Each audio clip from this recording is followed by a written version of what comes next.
In this block design, we're going to be using a series of high contrast, medium contrast, and low volume fabrics. I'm using mine in the purple, mauve, dark green, and sage green range. These are all scraps that I have, so I will be doing a couple different colorways that all work together. So to make one block, what you need are 6 in total 2.5-inch squares. I'm using 2 darker green to be flipped onto these lighter mauve that are 4.5-inch. So 2 of those, 2 the dark green, 4 2.5-inch square purple that'll be coming part of a 4 patch, and then I have these 2 which are 4.5-inch squares, and I will be putting these right sides together, and they will become 4 half square triangles by sewing 1/4 inch on all 4 sides and then trimming from corner to corner. It does give a little bit of extra room for trimming down, so if these are not perfectly square, they'll work out just fine. So let's get started and I'll show you how this all comes together.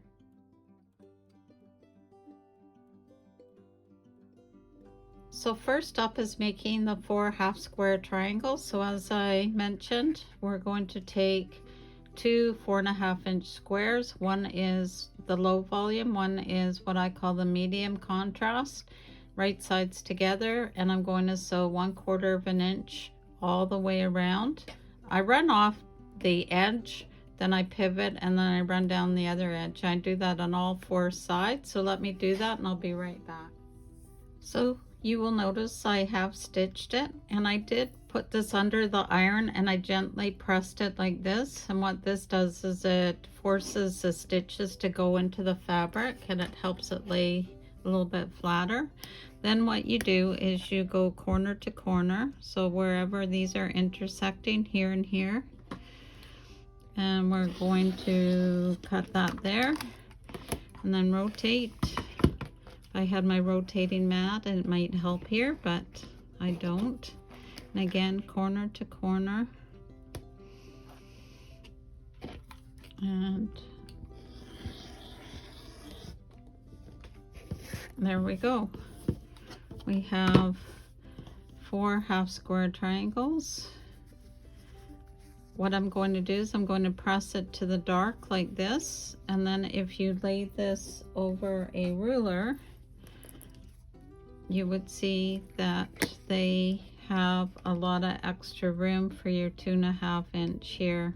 So I'm going to press these open and then trim these down to 2.5 inches, and I'll show you what to do next. Next up, you're going to join those half square triangles that you just made to build 2 blocks that look like this. So those are your 2.5 square of the dark background. And here's one that I've sewn together so you know what it looks like. Because this is getting quite bulky on the back, I have done the where you twist the center, and then you can have the bulk evenly distributed, so some is going this way, and if you need to see how that's done, let me know and I will certainly do a video on it. So that is one. So we're going to make 2 of these blocks, and then I'll show you how we do the next step. So next up, we're going to make 2 stitch and flips. So we're going to take the darker 2.5-inch square and we're going to put the wrong side up, and then what I'm going to do is take a white marker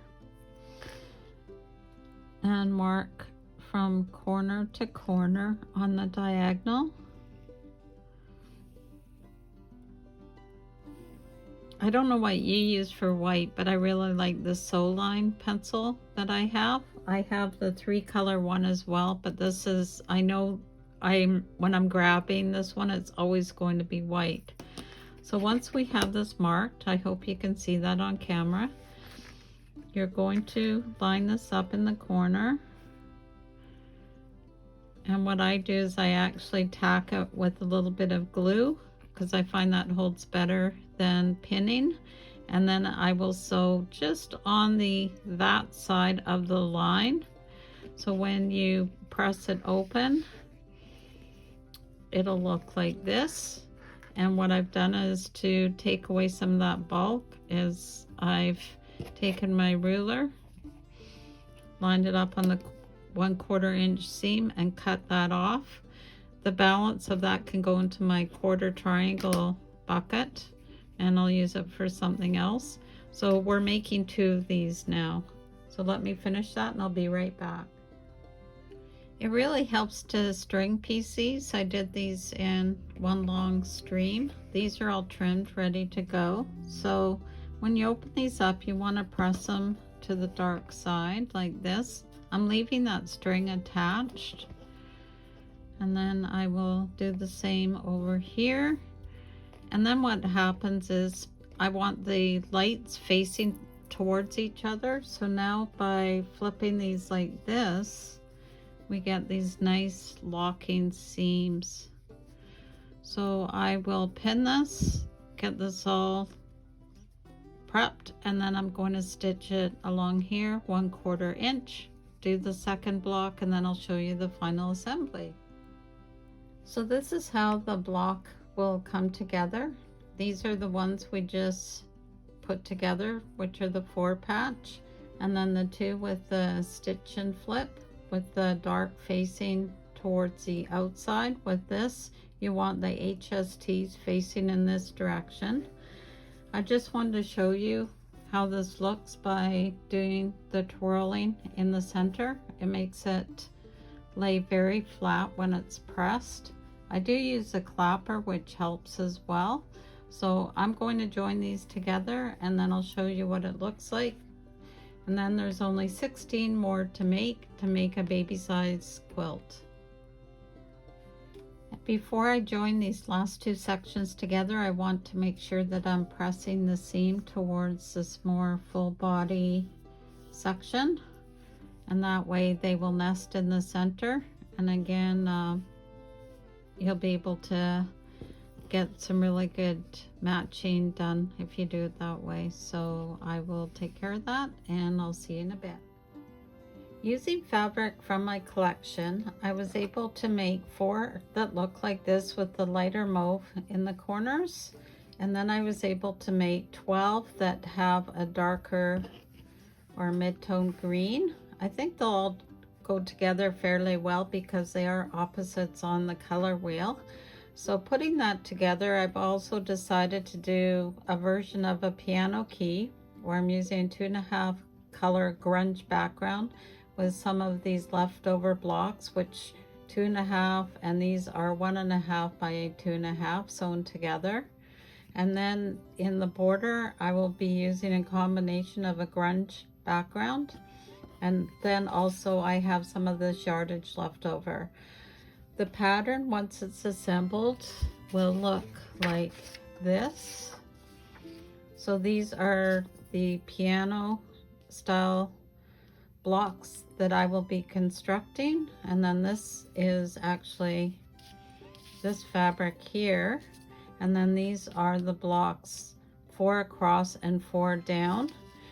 You can also make this a longer quilt by adding more blocks in the center and not adding them across, so that grows down by about 8 inches. When this is all said and done, it will measure around 45.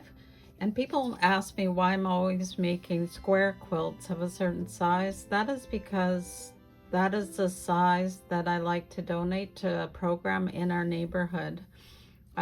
If you are interested in larger ones, please let me know in the comments below, and I'd be happy to come up with some other variety.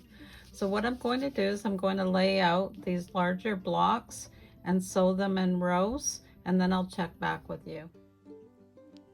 So far I have the 4 rows done going across. So next I will join them together. If you pay attention to your nesting, it's really easy to match them up. It looks more complicated than it really is. So I'm going to join the 4 rows together and then we'll get started on the border. So now that all the inside blocks have been joined together, I'm going to add the borders. To start with, I'm going to be doing the 2 inside borders. So that would be from here and on this side here. The fabric I'm using is a light grunge.